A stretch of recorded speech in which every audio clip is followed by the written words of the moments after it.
우리 주님을 사랑하시는 분만 아멘 하십시다. 아멘. 청년이 아니라 아직 어립니다. 그래서 우리 영원하신 하나님 앞에 나이 몇 살 먹었다고 나이를 들먹거리는 것보다 촌스러운 일이 없는 거예요.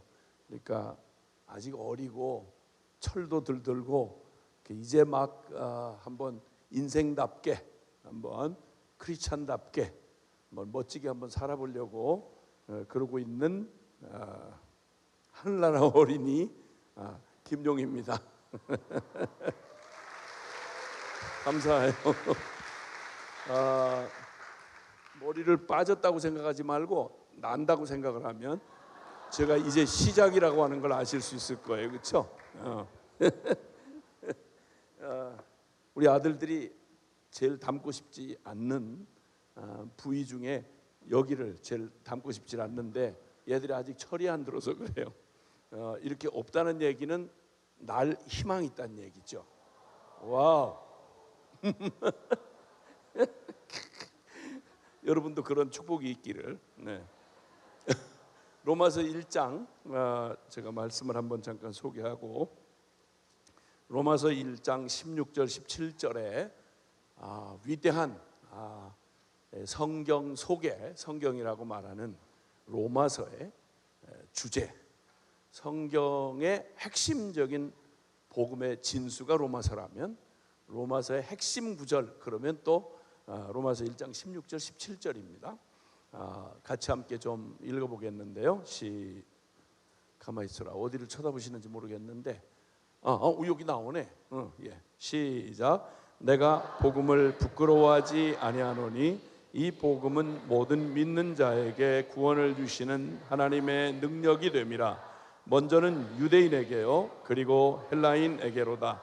복음에는 하나님의 의가 나타나서 믿음으로 믿음에 이르게 하나니 기록된 바 오직 의인은 믿음으로 말미암아 살리람과 같으니라. 아멘. 아멘. 아멘.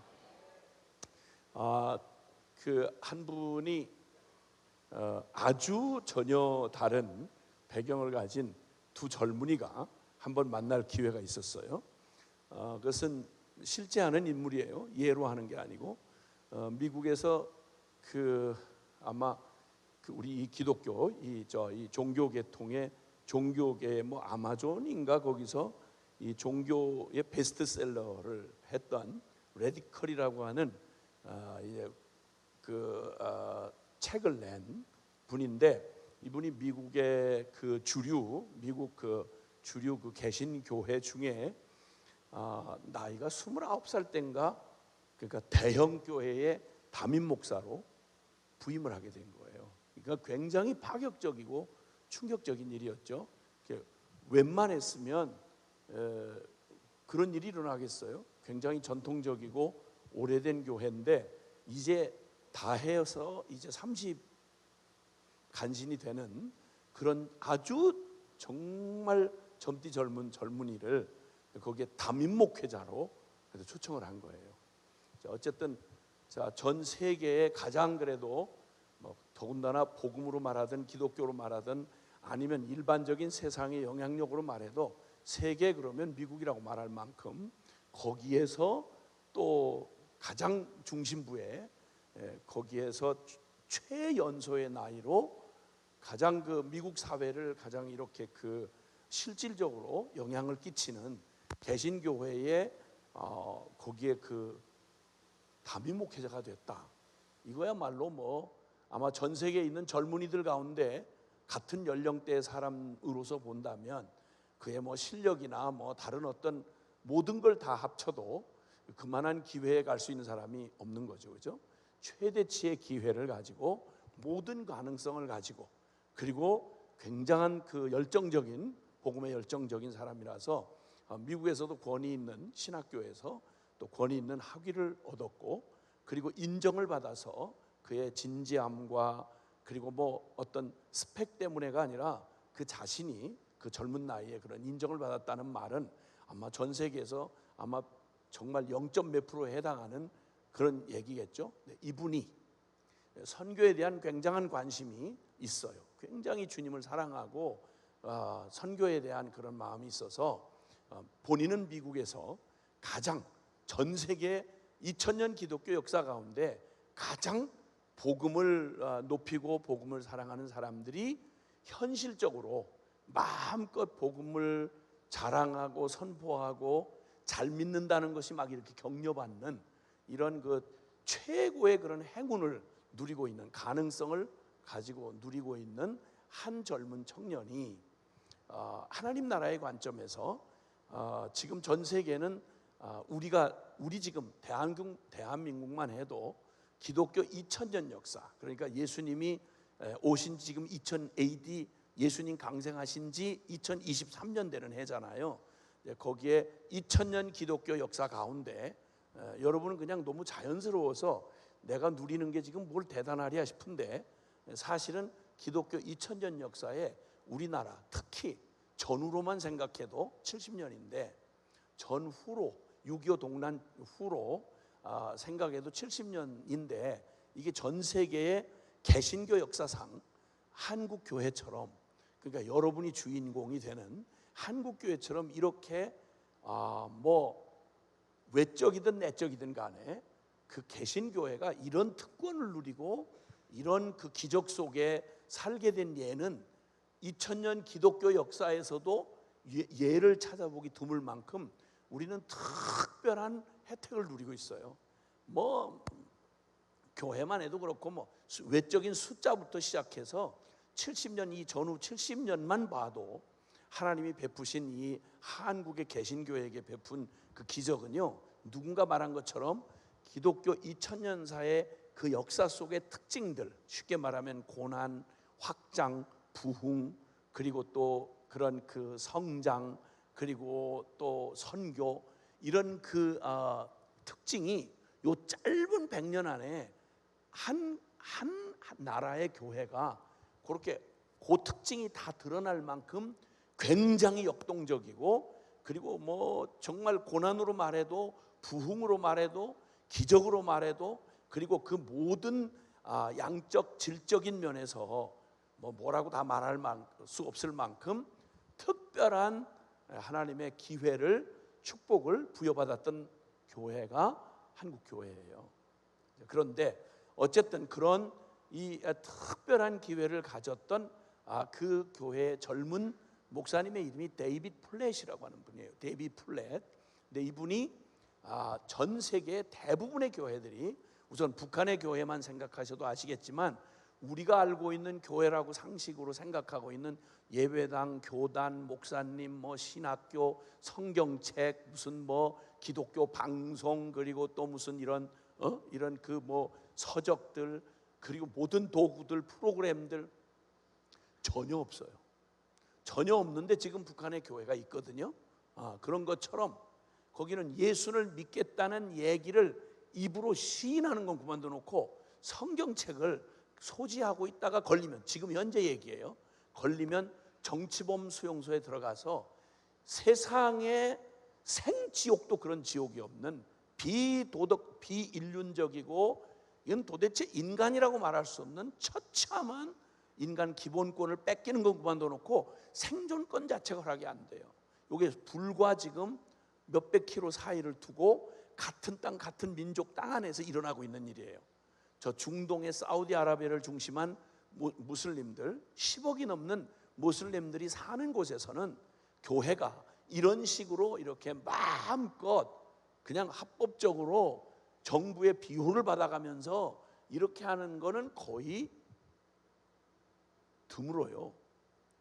아프리카의 지금 나이지리아 같은 경우는 역사상 지금도 이제 무슬림들의, 극렬 무슬림들이 지금도 불 지르고 갔다가 막 그 종족 말살하듯이 크리스찬들을 잡아 죽이는 일로 전 세계에서 지금 최고 많은, 한 해만 해도 엄청난 숫자의 순교자가 지금 이 시간 현재 지금 시시각각으로 그 순교자의 숫자가 계속 늘어나고 있어요. 그런 상황이에요.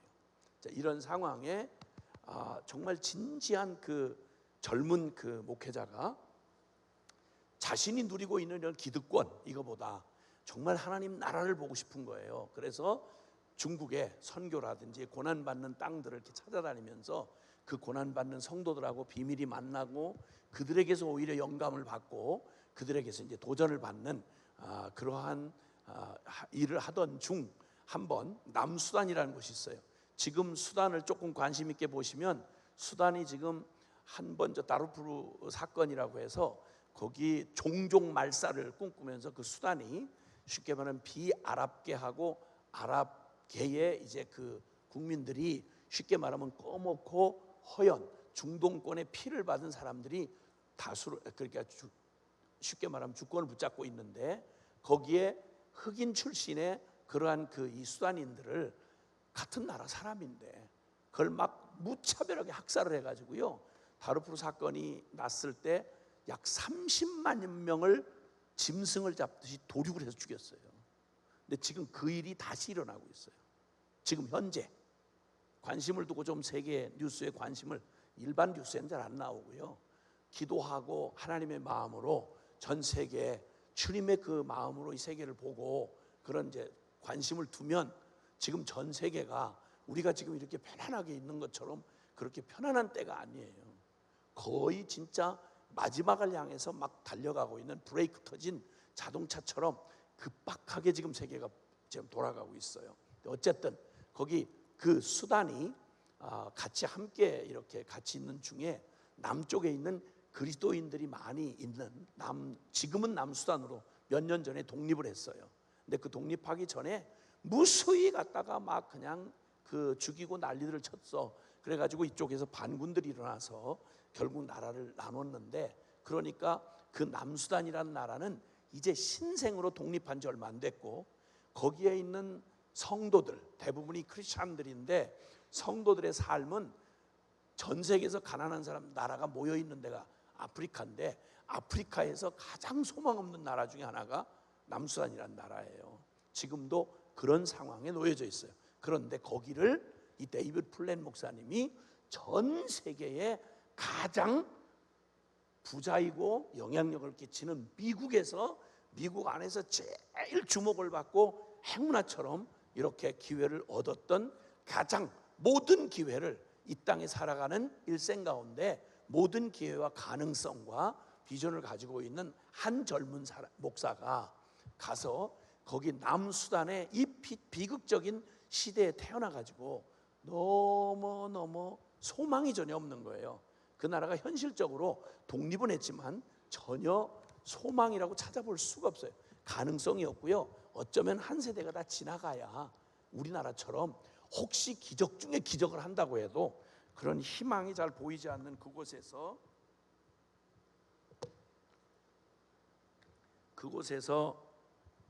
정말 그 땅의 젊은이들을 꼭 이게 샘플처럼 크리스찬인데 바싹 마르고 까무잡잡하고, 그리고 그 남수단 독립하는 동안에 그 가족을 다 잃었어요. 그러니까 가족도 없죠. 생고와 같은 청년인데 이제 막 20이나 좀 전후해서 그런 청년인데 나라는 거덜이 난 채로 가정은 박살이 났고 거기에 무슨 정규 교육을 받았겠어요? 뭐가 있겠어요? 아무것도 없죠. 근데 그들이 있다면 남수단의 특징은 크리스찬이 다수예요. 있다면 교회를 다니고 예수를 믿는다는 것 외에는 별로 없고요.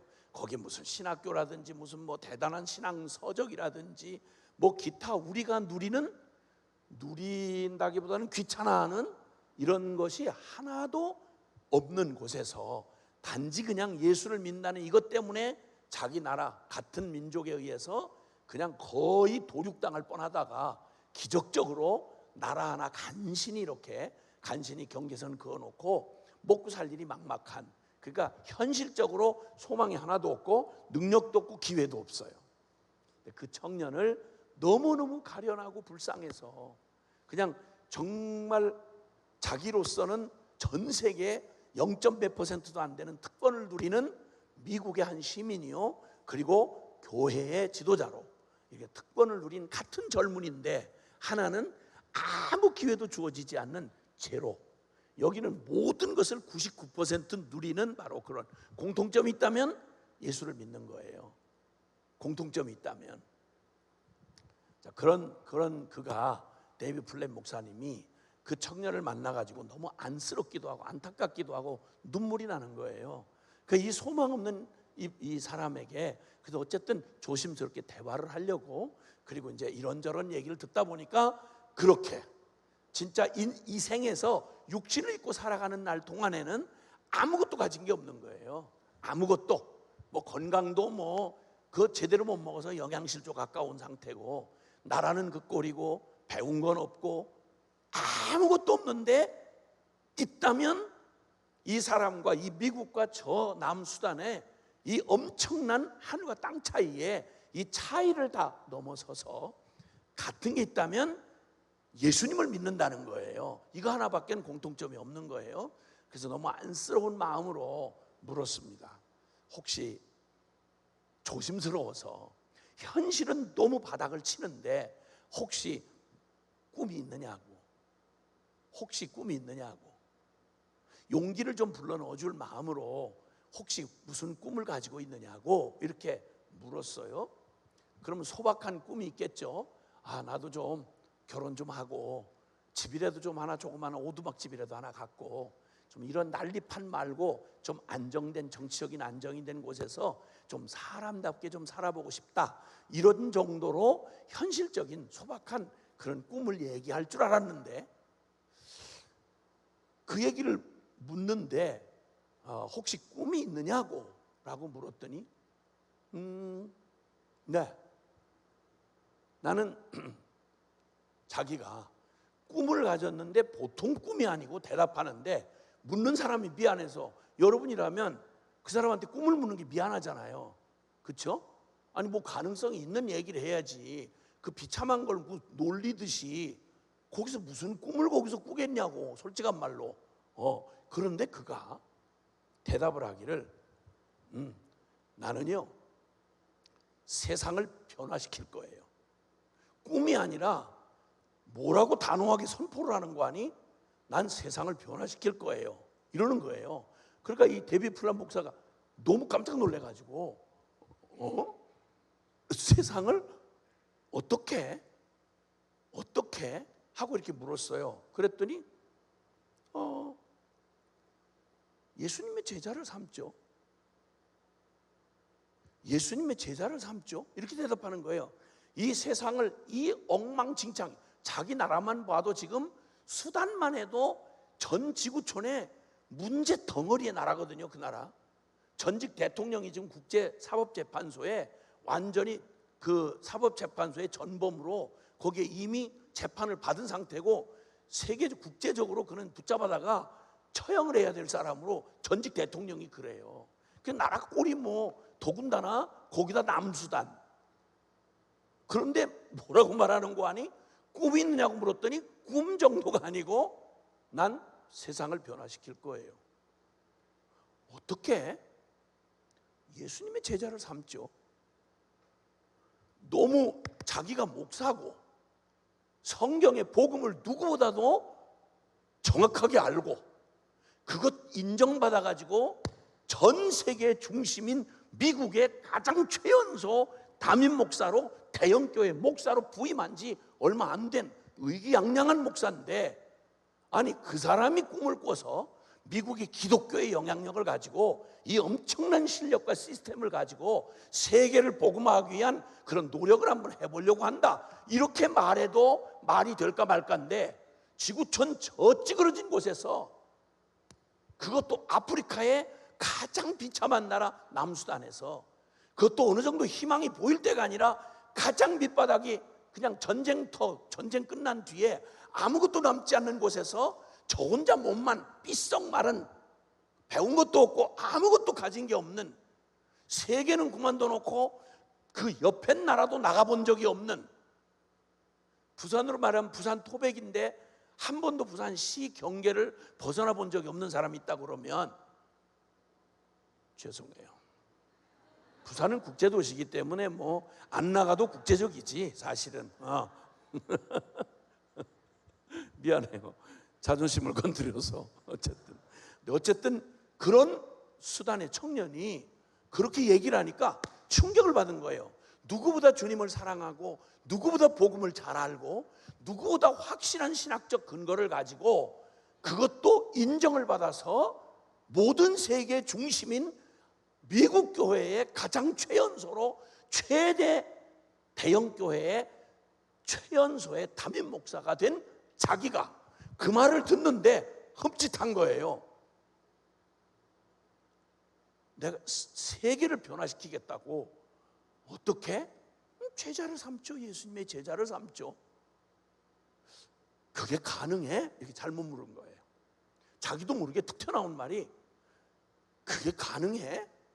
라고 물었더니 그 친구가 대답하기를 안 될 거 없잖아요. 안 될 거 없잖아요. Why not? 왜 안 되겠어요? 그 말 속에는 마태복음 28장 예수님이 십자가에서 죽으시고 부활하신 후에 제자들, 이 남수단 불렌이라고 하는, 이름이 불렌이라고 하는 이 청년보다 나을 게 하나도 없었던 실패자인 예수님의 제자 12명 중 한 명은 예수님 팔아먹고 배 터져 죽었고, 나머지 제자들도 수제자라고 하는 베드로도 겁에 질려가지고 예수님을 옆에다 두고 재판받는 예수님 옆에서 예수님을 모른다, 부인하고 맹세하고 저주하고, 이래서 완전히 실패하고 찌그러져서 그냥 사명국 나발이고 다 팽개치고 어부로, 원래 어부로 돌아갔던 지지리 궁상 같은 실패자들, 무식하기 짝이 없는 어부 출신이었는데 예수님이 3년 반 동안 제자 훈련을 시켜놨더니 뭐 그릇이 어디 가겠어요? 예수님은 놀라우신 분이지만 그 뭐 그릇이 어디 가겠어요? 무식한 건 여전히 무식하고, 비린내 나는 건 여전히 비린내 나고, 천한 출신인 거 바뀔 거 없죠. 3년 반을 주님에게 그렇게 가르침을 받고 기적을 보고 살아계신 하나님의 제자로 세움을 받았는데 3년 반 만에 예수님의 충격적인 십자가 부활 사건 앞에 부딪히면서 자신들의 실체가 드러난 거예요. 완전히 겁에 질려가지고 완전히 실패했어요. 나중에 예수님이 부활하셔서 이 믿지 못하는 제자들을 믿게 하시려고 40일 동안 직접 예수님이 십자가에 못 박힌 흔적을 보여주고 음식을 잡수시며 40일 동안 이들에게 자신이 부활하신 걸 가르쳐 주어도 여전히 의심하더라. 이 말이 바로 성경에 누가복음, 마가복음, 사복음서에 예수님의 부활 사건을 직접 본 제자들도 성경 사복음서까지는 믿지 못하더라, 여전히 믿지 못하더라, 이렇게 끝나요. 이런 별 볼 일 없는 진짜 저 하나도 관리하기 어려운 실패자들을, 이 무능력한 자들을 향해서 주님이 지상대명이라고 말하는, 오늘날 기독교가 이 땅 안에서 지금은 전 세계 나라라고 하면 기독교가 없는, 안 들어간 나라가 없고요. 엄밀하게 이 세계사를 조금만 살펴보면요, 에드워드 기본이라고 하는 사람은 안 믿는 사람인데 세계적인 석학이에요. 이 역사가로서 아주 뛰어난 사람이에요. 이 사람이 편견 없이 얘기하기를 지금 현존하는 문명사회를 이루는 세계에 영향력을 미친, 선한 영향력을 미친 1000명의 사람들을 종교의 편견 없이 조사를 했는데, 솔직하게 자기가 편견 없이 말하기를 그 중에 대다수 75% 이상은 전부 이 성경을 하나님의 말씀으로 믿고 살아계신 하나님을 믿는 사람들이었다, 이렇게 선언해요. 그러니까 이건 아무리 악심을 품고 기독교를 뭐 개독교니 어쩌니 터진 주둥이 가지고 별짓 다 해도 그게 양심 있는 인간이라면, 역사를 그냥 뭐 눈 감고 무슨 뭐 짐승아니라면 역사에 끼친 이 기독교와 이 복음과 예수 그리스도의 이 복음이 어떤 영향을 미쳤는지는 누구도 부정할 수 없어요. 그런데 주님이 이런 그 시작할 때 2000년 전 예수님이 승천하시기 전에 이 땅에 어마어마한 얘기를, 지상대명이라고 알려져 있는 예수님의 유언 같은 말씀이 있어요.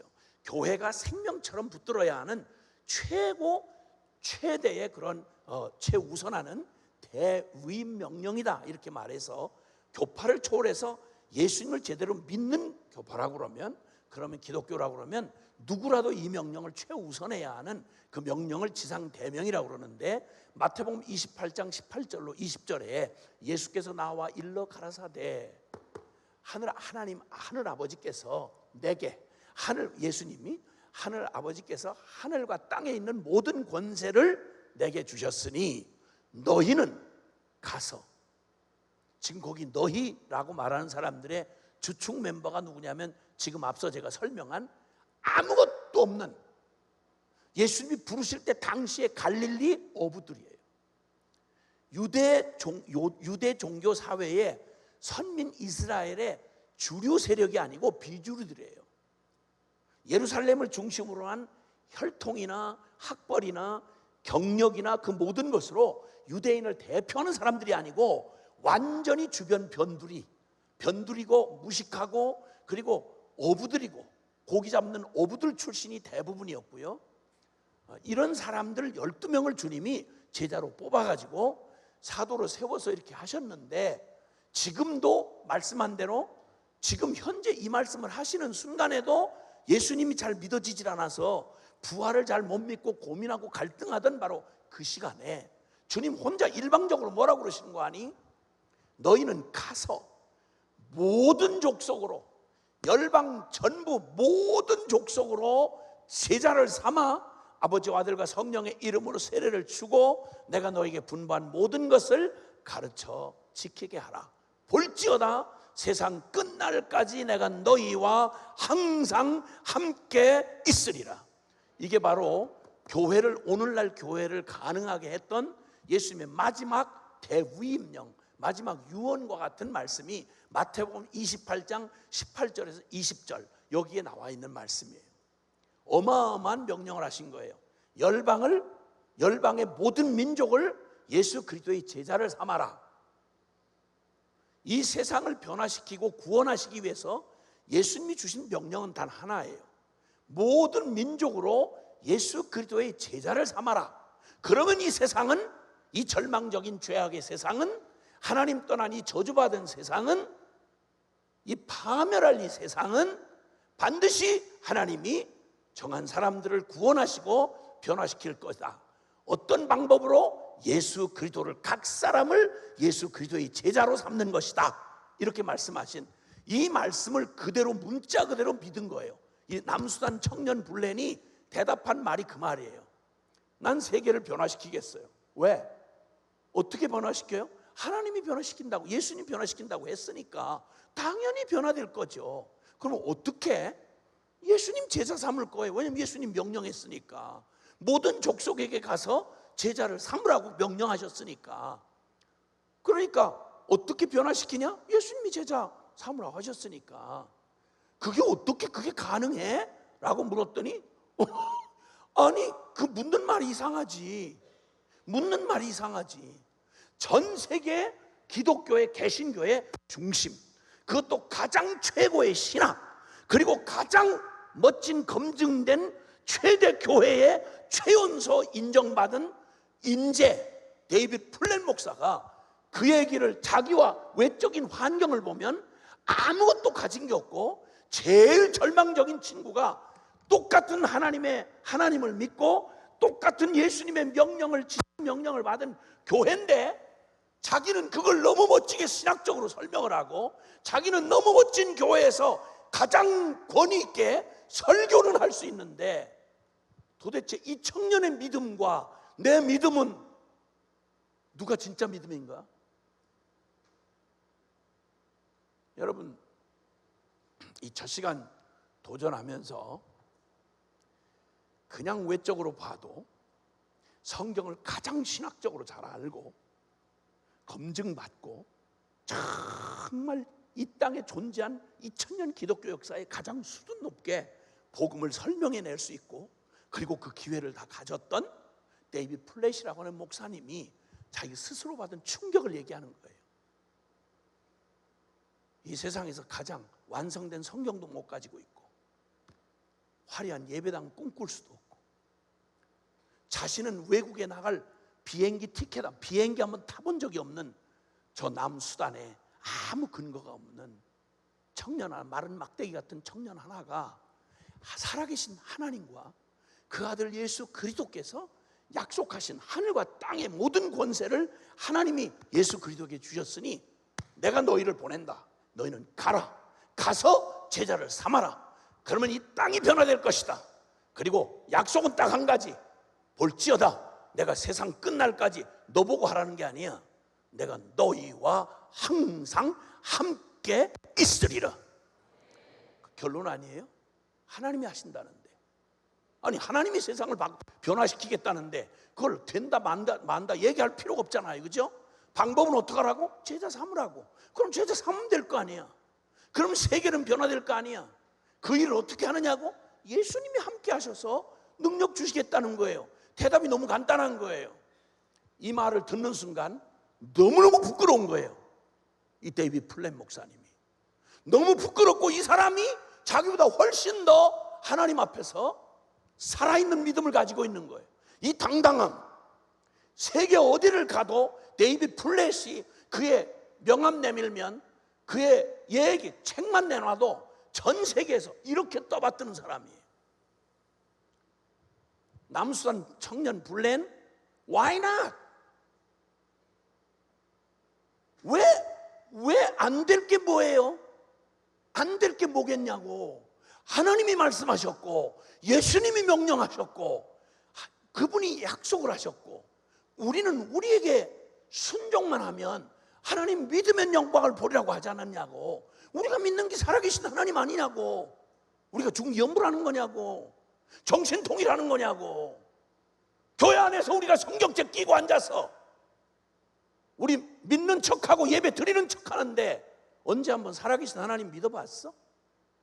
이 성경의 말씀이 여기 어마어마한 약속들이 있는데 우린 성경에서 한 번도 해답을 찾을 기대도 갖지 않은 채 걸핏하면 아무 보장도 없는 인간 개발서, 자기 개발서, 심리학책, 그리고 어디 권위 있다는 사람들 찾아가고 세미나 듣고 어떻게 하다 대학 그저 학위증이나 하나 근근히 얻어가지고 어디 대기업이나 한번 들어가 보나. 천당은 혹시 꿈에도 관심 없는데 대기업은 혹시 들어가 보지 않나. 날마다 주저거리고 쭈밋거리고 자신감이 없고 하나님 없는 사람처럼, 영혼도 없는 사람처럼, 성경의 진리도 전혀 없는 사람처럼 갖고는 다니는데 듣기는 하는데 한 번도 실제로 믿어본 적이 없는 죽은 송장 같은 이 껍데기 교회.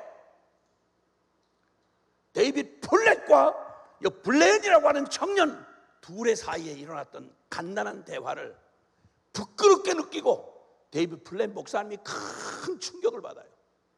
그리고 그는 아주 레디컬하게, 정말 과격하게 우리 성경대로 좀 한번 믿어보자. 정이 자신 없으면 1년만이라도 한번 성경대로 한번 믿어보자.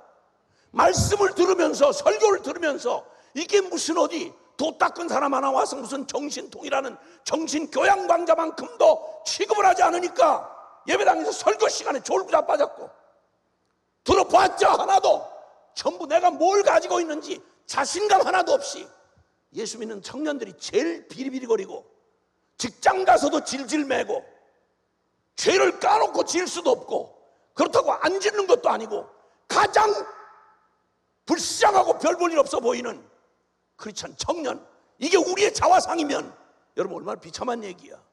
나만 부끄러운 게 아니라 내가 복음을 부끄러워하고 있으니까 예수 믿는다는 얘기를 해서 입이 떨어지질 않아.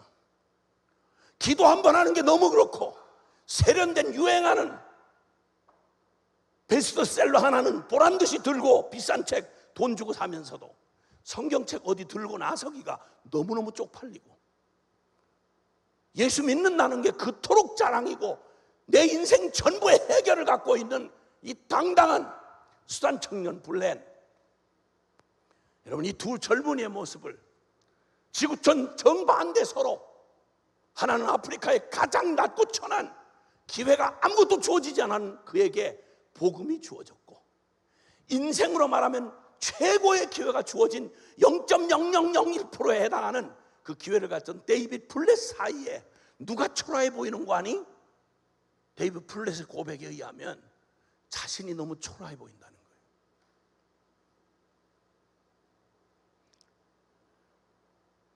여러분 한 평생을 살면서 일생을 살아가면서 정말 생동감 넘치고 확신에 찬 하루를 살아도 당당하게 위풍당당하게 내가 걸어가는 이 길에 대한 확신, 내가 어느 길을 걷고 있으며 나는 누구며 나는 무엇을 위해 존재하는지 정확하게 내 삶의 방향을 알고 내가 걷는 길의 확실함을 깨닫고 나의 존재됨에 누구와도 비교하고 쭈밋거리면서 좀 덩치 큰 놈 보면 주눅이 들고 뭔가 좀 실력 있는 뭔가 배경만 들으면 그냥 주눅이 들고 모두가 다 눈에 베이는 대로 절절매면서 한 번 제대로 된 내 삶에 대한 확신 한 번 없이 방황하고 두려워하고 그래서 기껏 남하는 거 흉내내고 뒤처지지 않으려고 유행 따라서 흉내내고 거기 끼어보려고 하고 이런 비참한 짓을 아니 하나님도 모르고 진리도 모르고 복음을 모른다면 뭐 그럴 수밖에 없으니 그렇다지만 아니 고작해서 교회는 완전히 내 인생에 여러분 생애에 당신 뭐 가지고 있어? 당신 자랑할 게 뭐야? 라고 물으면 그 중에 열일 다 제쳐놓고 딴 거 다 제쳐놓고 나는 성경에 한번 복음을 만난 사람들의 고백을 한번 잠깐 소개를 해볼게요. 오늘 이 읽었던 본문 로마서 1장 16절에 내가 이 복음을 부끄러워하지 아니하노니 이 복음은 모든 믿는 자에게 구원을 주시는 하나님의 능력이 됨이라. 첫째는 유대인에게요 또한 헬라인에게로다. 여러분 세상의 인류를 하나님의 이 관점에서 볼 때 딱 둘로 가릅니다. 하나는 종교적으로 이런 종교 저런 종교 많지만 하나님이 유일하게 이 땅에 하나님을 계시한 참되신 하나님께서 살아계신 하나님을 계시하기 위해서 선택받은 민족, 그가 이스라엘 민족입니다. 그를 선택받은 민족이라 선민이라 그래요. 아브라함의 자손이고 그리고 그들에게 주님이 십계명을 주셨고 이 인류에게 준 유일한 최고 상위의 법인 하나님의 법, 율법을 주셨어요. 그리고 그들에게 어떤 인류에게도 맡기지 않은 이 성경 살아계신 하나님의 말씀을 그들에게 맡긴 거예요. 그러니까 천하의 유대인은 어떤 민족과도 비교하거나 비교 대상이 되지 않아요. 특별해요. 그들 인간이 특별하다는 말이 아니고 하나님이 그들을 특별하게 하나님을 이 땅에 계시해 주시는 일에 통로로 선택받은 민족으로 삼았기 때문에 특별해요. 그러니까 유대인에게나 이방인 헬라인에게나 내가 이 복음을 부끄러워하지 않는다. 당대에 팍스 로마나라 해서 로마를 통한 평화, 지금을 팍스 아메리카나 이렇게 보통 얘기하잖아요. 역사상 제국이 그 당시의 역사에 전방위적인 영향을 미치는 그 역사의 중심이 됐던 때가 많지 않은데 그 중에 로마 제국을 중심으로 한 모든 길이 다 로마로 통하고 로마가 쓰던 바로 이 헬라자를 근거로 하는 이 그리스어가 그 로마어가 라틴어가 온 세계에 지금의 영어처럼 공용어가 돼 있고 모든 정치, 문화, 예술 모든 것에 중심이 돼 있던 때가 바로 로마 시대니까 그 로마 시대 한복판에 로마의 죄수가 되어 그 로마의 변방인 식민지 변방인 유대 출신의 바울이라고 하는 사람이 이 복음을 깨닫고요. 저와 여러분이 지금 똑같은 가지고 있는 이 성경, 이 복음을 가지고 예수님을 만났어요. 예수님 핍박하다가 유대인으로서 예수님을 만났어요. 그리고 이 복음을 이방인을 위해서 전하는 하나님의 부르심을 받고 전하는데 그가 자기가 가지고 있는 평생의 사도 바울은 하나님 앞으로 부름받은 이래로 오늘날로 말하는 교단의 교단장이라든지 신학교 대학장이라든지 선교사라든지 이런 공식적인 지지 내지는 지원을 받을 근거가 하나도 없게 됐어요. 그 이전에는 최고한 유대인이요 가장 선민 중에 최고한 자랑할 만한 사람이었어요. 이스라엘 중에 이스라엘이고 그 중에 왕손이었던 베냐민 집하고 히브리인 중에 히브리 아주 골수 아브라함의 정통 자식이었고 그리고 뿐만 아니라 그는 신학 오늘날로 말하면 유대 정통 신학의 가장 최고봉 그 가말리엘 문화생이었어요. 거기다 율법의 의로는 어렸을 때부터 흠잡힐 일이 없는 바리새파의 지도자였고 유대교의 아주 독특한 선교사였어요. 유대교 선교사. 이 정도의 과거의 자격으로 말하면 유대인 중에 이 바울을 대적할 만한 수준에 있는 사람이 없었어요. 이러던 사람이 그가 알고 있는 유대인의 그 모든 실력을 다 가지고 예수님의 십자가의 복음을 이해할 수 없으니까 스데반 때려 죽이는 데부터 시작해서 역사상 기독교 역사상 가장 사악한 핍박자요, 포행자요, 어린아이로부터 여자, 남자, 노인 할 것 없이 예수 믿는 사람을 샅샅이 이잡듯이 잡아가지고 그리고 무참하게 때리고 투옥시키고 죽이고 했던 용서 불가능한 바로 그런 죄인이 우리가 그렇게 존경하는 바울이었어요. 바울. 그도 친히 자기가 고백해요, 늘. 근데 그런 그가 예수님의 이 성경 전체를 가장 성경의 전문가라고 할 수 있는 그가, 율법의 전문가라고 할 수 있는 그가 복음을 깨닫고 나서 이 무식해 보이고 우리의 본성하고 안 맞는 십자가의 복음, 이 성경의 핵심을 꽉 짜면, 성경의 핵심을 꽉 짜면 그 비밀, 핵심의 비밀이 예수는 그리스도다라고 하는 복음이에요. 근데 그 그리스도인데, 그리스도란 구원자란 말이죠. 메시아, 그리스도 같은 뜻인데 구원자라는 의미를 갖고 있어요. 이 성경의 주제는요, 하나로 꽉 짜면 하나님이 천지를 창조하신 이래로 제일 먼저 일어난 사건이 인간의 타락 범죄였고, 그 범죄로 영원히 지옥 형벌 받을 수밖에 없는 하나님의 심판받은 인류를 구원하기 위해서 주님이 이 특별한 계시 성경을 주시는데, 성경의 가장 원시복음이라고 하는 창세기 3장 15절에 여자의 후손을 보내주겠다, 즉 사람으로 오셔서 우리의 모든 죄악을 대신하시고 우리를 구원할 구원자에 대한 약속이 성경의 핵심이에요. 그래서 성경 전체가 한 가지의 주제를 가지고 관통하는, 역사 전체를 통해서 관통하는 성경의 주제가 있어요.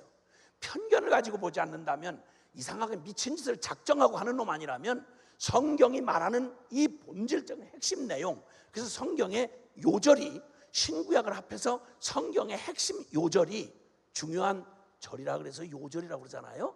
요한복음 3장 16절이 있는데 아마 모태신앙이라면 이거 모르는 사람은 없을 거예요. 그건 가짜 모태신앙이죠, 그죠? 날라리 모태신앙이고, 모태신앙은 일단 유치부를 넘기기 전에 이걸 암송해야, 그래야 모태신앙으로서 명맥을 유지할 수가 있는 거예요. 그래서 요한복음 3장 16은 다 읽을 수 있는데, 가만히 있어. 내가 사실은 안모태 출신이거든. 저는 편입생이에요. 중간에 편입을 해가지고 아무것도 모른 채 교회 교자도 예수 예자도 모르고 요한복음 3장 16절은 들어본 적이 없고, 그러다가 중간에 깨져가지고 주님이 나를 만나 주실 때 제가 저를 만나서 오늘의 저를 만든, 저를 완전히 뒤집어서 완전히 예수쟁이로 뒤집어 놓은 말씀이 요한복음 3장 16절. 난 처음 예수 믿을 때 성경의 핵심 본질을 딱 만나고 예수를 믿은 사람이라는 이런 긍지가 넘치는 사람이에요.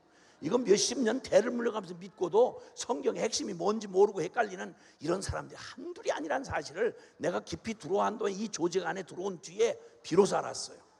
특히 모태신앙들이 전혀 그걸 모르더라고. 그래서 내가 확인해 보려고 그러는데, 이 짧은 시간 안에 우리가 서로 이렇게 좀 이렇게 뭐 인사를 하려고 얘기를 나누려고 하면 저도 속이지 말아야 되고 여러분도 속이지 말아야 되잖아. 그러니까 아주 탁가놓고 얘기를 한번 해보자고. 이거 모태신앙만 한번 손들어 보세요. 모태신앙이라는 말을 설명 안 해도 아시죠?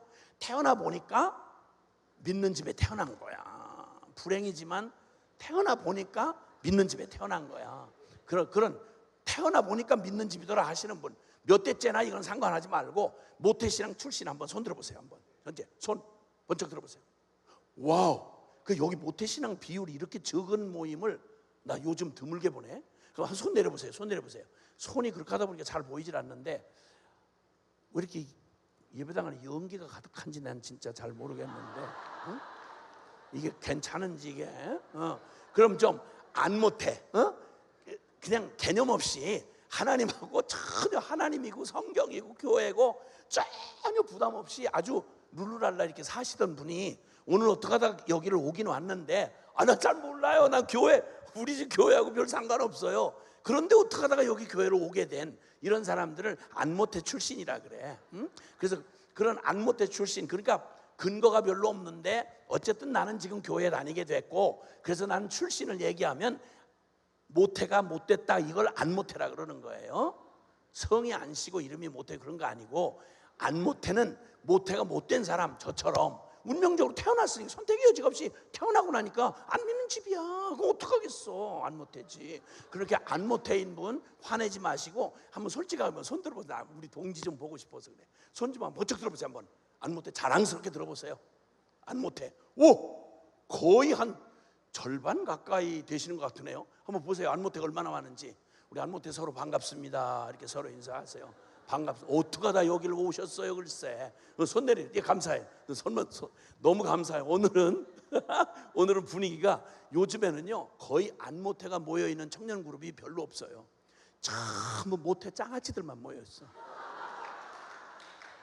그러니까 2대 3대 아주 그냥 모태 쩔어가지고 아주 그냥 뭐 어디 건들기만 하면 모태 국물이 뚝뚝 떨어지는 그런 모태 짱아찌들만 모여있어. 그러니까 이 모태 짱아찌들은 기대감이 없어요. 하도 듣고 들어가지고 아는 건 쥐뿔도 없으면서 다 안다고, 다 들어봤다고, 뭐 이런 식이야. 그러니까 대강 끝을 알고는 정확한 건 거의 없어. 뭐 이런 모태신앙들만 대하다가 오늘 푸릇푸릇하고 날고기 같은 안모태들이 여기 왔어. 난 너무 반가워. 그래서 우리 오늘은 모태들이 약간 소외감을 느끼는 이상한 밤을 한번 만들 거야. 야, 우와. 그리고 말이죠, 모태신앙이 믿기는 또 뭐 끝이 믿으면서 자존심은 얼마나 있는지, 자기들 신앙도 없으면서 신앙이 없다고 얘기를 진단을 해주면 막 성질을 내요. 아니, 저도 믿기도 싫어하면서 은혜 받기를 싫어해. 그러면서도 모태신앙들이 믿음이 없다고 내가 그랬더니 어떤 사람이 막 댓글에다가 모태가 다 그런 건 아닙니다 뭐 이러면서 막 거기다 자존심을 부려놨더라고. 그래서 오늘 내가 오래간만에 나도 좀 회포 좀 풀고, 우리 그동안 교회에서는요 솔직한 말로 늘 눈치 봤거든. 안모태가 심정적으로 누가 뭐 눈치 주는 건 아닐 텐데도 분위기 자체가 그래요. 우린 주류가 아니잖아. 안모태는 중간에 편입했잖아. 그러니까 늘 좌불안석이야. 늘 그냥 어디 여기 앉아도 괜찮나 이렇게 눈치를 보는데, 모태신앙은 예배당이, 거기 소꿉놀이도 예배당에서 했으니까 전에가 터줏대감이야. 그 아무데 앉는데 전혀 미안한 기색이 없어요. 응? 와서 아무데나 앉으면 지가 주인이야. 근데 모태신앙은 앉아도 괜찮은 자리인데도 불안해. 여기 앉아도 괜찮을까? 이렇게 하면 또 누가 뭐라고 하는 거 아니야? 이런 자신감이 없어요. 근데다 찬송가도요, 찬송가도 은혜는 안모태가 많이 받아, 확률적으로. 모태신앙은 너무 찬송에 시달려가지고 찬송 부를 때마다 짜증을 내면서 불러. 근데 거의 모태신앙 밀어주기로 찬송가도 그런 편향적 찬송가가 많아요. 모태 쪽 순전히 모태신앙만 생각한 그런 찬송가가 의외로 많아요. 그러니까 안모태는 쓸쓸하게 나는 인간도 아니구나 뭐 이렇게 가슴에 쓸쓸한 걸 느껴요. 그중에 그게 뭐가 있냐면 이런 거 있잖아요. 나의 사랑하는 책 비록 헤어졌으나 어머니의 무릎 위에 앉아서. 나는 어머니의 무릎 위에 앉았던 기억도 안 나고, 그럼 난 날마다 쌍욕만 듣고 자랐지. 언제 재미있게 듣던 말 이 책 중에 있으니 이 성경 내가 사랑합니다. 성경 가져본 적이 없어. 근처 가본 적도 없고. 그러니까 가슴이 쓸쓸하면서 저 사람들은 진짜 복받은 사람들이다. 나는 성경 있다는 소리도 못 듣고 매냥 욕과 저주만 듣고 자랐는데, 우리 어머니가 양반 가운데 토막이라는 충청남도 부여태생의 인동장씨 집안의 막내딸이에요. 곱게 자란 분이야. 근데 어떻게 하다가 우리 술집 하시는 우리 아버지를 만나가지고 어떻게 골라서 만났는데 그런 거지 같은 신랑을 만났는지 이해는 할 수 없어. 그러니 사람 역사라는 게 자기 마음대로 되면 누가 우리 이렇게 부흥해 오겠어. 솔직한 말로 내 마음대로 살지 뭐 하려고 여기로 오겠냐고. 우리 여러분 잘 안 풀리니까 여기 오신 거 아니야? 인간만으로는 안 되는 뭔가가 있으니까 지금 여기 오신 거 아니야? 우리가 한번 솔직하게 얘기해 보자고.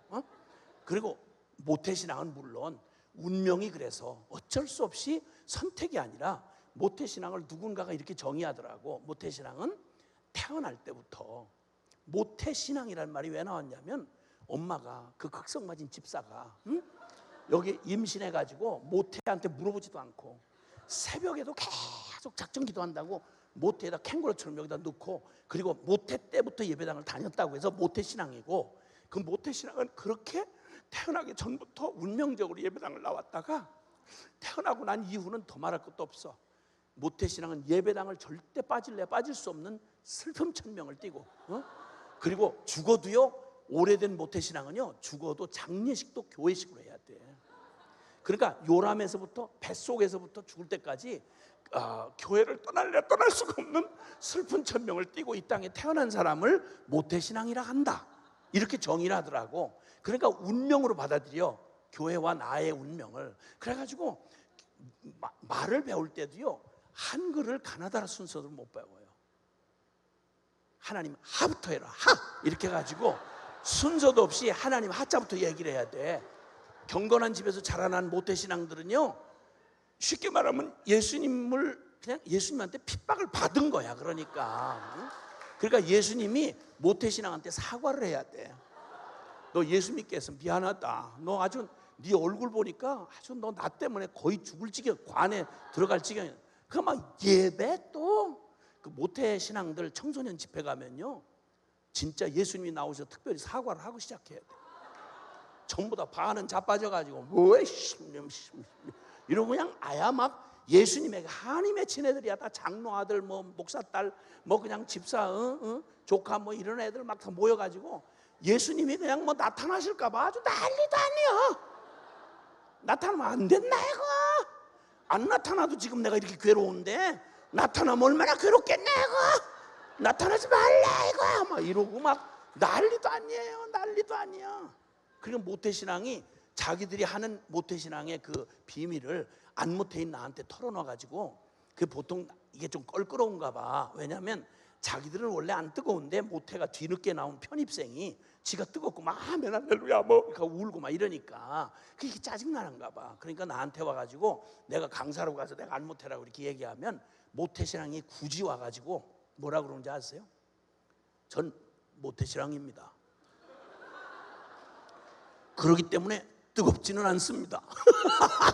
그러니까 모태신앙 이꼬르 뜨겁지 않음, 이게 공식이야. 그 자기가 말해놓고도 조금 그런가 봐. 그러니까 스스로 변명이라고 하면서 모태신앙은 뜨겁진 않지만 한 가지 장점은 있습니다. 그건 꾸준합니다. 그러니까 꾸준히 예배당을 안 빠져, 모태신앙은. 그 다음에 꾸준히 은혜를 못 받아. 그리고 꾸준히 안 변해. 그리고 꾸준히 교회에서 밥을 제일 많이 처먹어. 안 빠지니까. 그 모태신앙 자기들이 얘기한 거예요. 내가 어떻게 알아? 모태신앙이 아닌데 나는. 그래가지고 모태신앙들은 상처가 너무 많더라고. 나는 안모태로 예수를 믿었지만 우리 애들 5이거든요. 5인데 얘들은 모태신앙이잖아. 그리고 난 뒤늦게 내가 회개하고 예수를 믿었으니 그냥 이전에 지은 죄를 회개하는 마음으로 보통 키운 게 아니거든. 엄하게 키웠어요. 엄하게. 기도를 안 하려고 그러면 네가 돼지냐? 돼지가 기도하는 거 봤냐? 너 인간이라면서 기도를 안 하고 밥을 처먹어? 이거 금식해야 되겠구나. 기도 안 하려고 그러면 금식해야 돼. 금식해야 돼.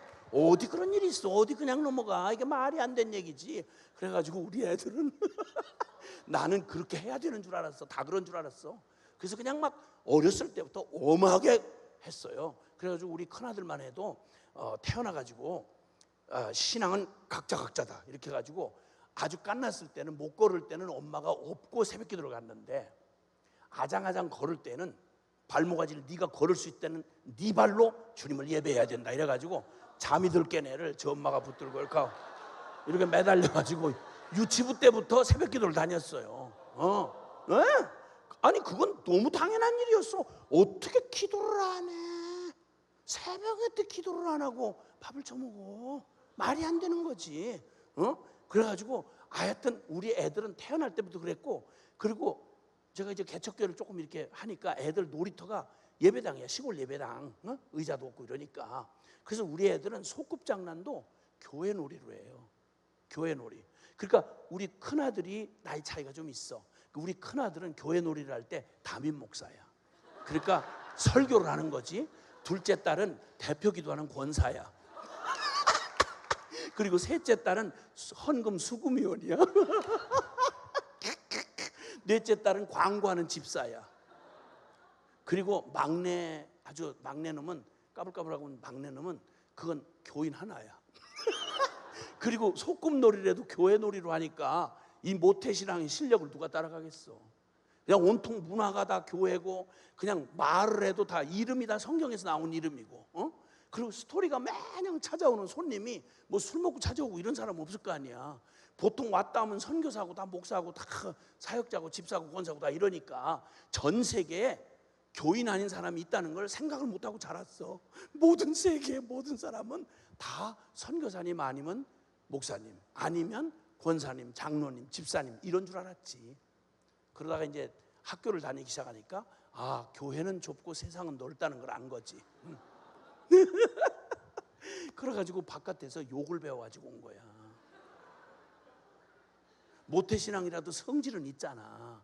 언니 동생 뭐 오빠 뭐 이렇게 해가지고 같이 살다 보면 형제라는 게 그렇잖아요. 원래 안 보면 보고 싶지만 보면 짜증나는 그게 형제잖아. 원래 그런 거 아니야? 원래? 그러니까 그냥 막 서로 그럴 때 막 화가 나면 이게 화를 풀어야 되는데 모태신앙이 할 수 있는 표현, 화가 났을 때 같은 한국말을 쓰지만 표현할 수 있는데 굉장히 제한적이라는 걸 애들이 자랄 때부터 그 제한을 느낀단 말이야. 왜냐하면 감정은 여기까지 이렇게 올라오는데 가장 화가 났을 때 언니나 동생한테 욕을 할 때 욕을 할 수가 없어요. 그러니까 감정 표현할 수 있는 최악의 표현이 뭐냐면 넌 정말 나빠! 이 이상 가면 큰일 나요. 이 이상 가면 큰일 나. 그랬다가 어느 날 학교를 이렇게 다니다 보니까 애들이 한국말 이해 가능한 한국말인데 너무 감정을 시원시원하게 표현하는 형용사가 많다는 걸 알게 된 거야. 그래가지고 아무 생각 없이 너무 한국말이 통쾌하고 막 시원하니까 자기를 속삭이는 동생한테 개새끼 이랬단 말이에요. 이걸 지나가다가 엄마가 들은 거예요. 엄마 두 눈에서 눈물이 후두둑 떨어지는 거죠. 제가 지옥 자식을 키웠나이다. 그리고 가스레인지에다 불 켜고 쇠젓가락 올려놓고 그 다음에 너 이리 와, 너 이리 와. 엄마는 너를 사랑해. 그렇기 때문에 네가 입술이 멀쩡해가지고 지옥 가는 것보다 입술을 지지고라도 천국 가기를 바래. 엄마는 너를 사랑해. 그래서 그 가스레인지에 벌겋게 단 그 쇠젓가락을 갖다가 그 입술을 지진다고 막 쫓아다니 애가 막 경기를 하고 막 난리를 치고 막 시급을 해가지고 다시는 그날 이후로 죽기 전에는 절대 개하고 새끼를 한꺼번에 데려오는 일은 있을 수가 없는 거야. 따로 데려오면 괜찮아. 개를 따로 데려오고 새끼를 따로 데려오면 그건 욕이 아니야. 근데 이걸 합치면 욕이 되는 거야. 그러니까 절대 개하고 새끼를 같이 데리고 다니는 건 모태신앙은 있을 수가 없는 얘기예요. 그러니까 그거 한번 잘못했다가 그냥 거의 죽을 뻔해 시급을 했거든. 그리고 제일 또 모태신앙의 아픈 과거 중에 하나가 늘 과거 중에 하나가 이제 그 수련회 가면 중학교 이제 올라가면 수련회 가잖아요. 여러분들처럼 이렇게 수련회 오잖아. 그러면 둘째 날이면 정확하게 죄 회개하라고 막 전도사님이 목이신 전도사님이 막 소리 질러가면서 막 지옥불이 막 뜨거 막 이러면서 막 이러잖아. 그리고는 지옥 가기 싫은 놈은 회개해야 된다고 그래가지고 A4 용지 하나씩 딱 나눠주고 그래 거기다 죄를 한 바닥씩 쓰라고 그러잖아요. 근데 거기에 지 친구 따라서 그냥 온 안모태 출신은 나같이 안모태는 죄 전문가잖아. 그러니까 막 신난 거야. 딴 수련회 때 딴 말을 못 알아듣겠는데 죄 진 거 쓰라고 할 때는 물 만난 고기야. 그거 자기 전공이니까 그냥 뭐 막 그냥 막 한 바닥을 쓰고 한 장만 더 주세요. 그렇게 하고 이럴 때 모태신앙이 제일 괴로운 시간이 그 시간이야. 아무리 생각을 해봐도 죄진 게 물리적으로 없잖아. 그러니까 막 쥐어짜서 뭐라고 죄를 쓰긴 써야 되겠는데 첫째, 엄마 말씀 안 들었어요. 두 번째, 개 대식기 그랬다가 죽을 뻔했어요. 세 번째, 그때 늘 등장하는 모태신앙들의 그 공통된 죄 중에 제일 보편적인 죄가 있잖아. 그게 뭐냐면 헌금 배달 사고가 나는 거. 이게 뭔지 아세요? 모태신앙들은 벌써 감이 올 거야. 그 엄마가, 믿음 좋은 엄마가 용돈을 그렇게 짜게 안 주면서 매주일마다가 헌금을 주는데 그건 내 돈이 아니야.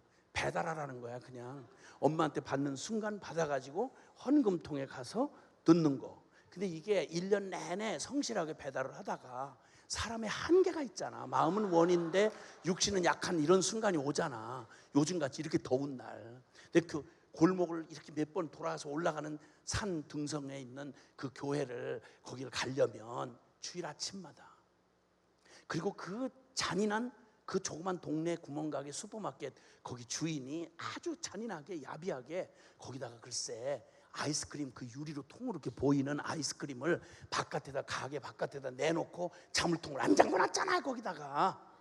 그러니까 거기를 막 다 그냥 미치겠는데, 더워서 아침부터 더워 미치겠는데 막 이렇게 가다가, 그리고 그냥 다 유혹을 이겼는데 슈퍼가 3개나 있단 말이에요. 그 교회까지 가는데 2개까지 그냥 사탄아 물러가라 그냥 막 이러가면서 갔는데, 마지막 그냥 언덕으로 올리니까 막 숨은 차지 덥긴 하지, 그 단계 끌리는데 그냥 미치게 그냥 자기 이성을 잃은 거지.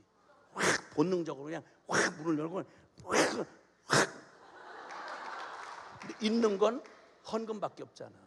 늘 주시는 헌금 2,000원 중에서 1,000원을 그냥, 이걸 어떻게 도둑질할 수는 없으니까 헌금 중에 1,000원을 내고, 생애 처음으로 선악과를 손댄 아담 하와보다 더 두려운 마음으로 덜덜덜덜 떨면서 딴 사람이 안 보게, 그래서 1,000원을 2,000원처럼 보이게 이렇게 위로 잡아가지고 2장 넣는 것처럼 해가지고 그 헌금통에 구멍이 큰데도 이게 사람 심령이 떨리니까 이게 잘 구멍을 못 맞추게 넣었단 말이야. 근데 교회라는 게, 교회라는 조직이 허술한 것 같으면서 무서운 조직이에요.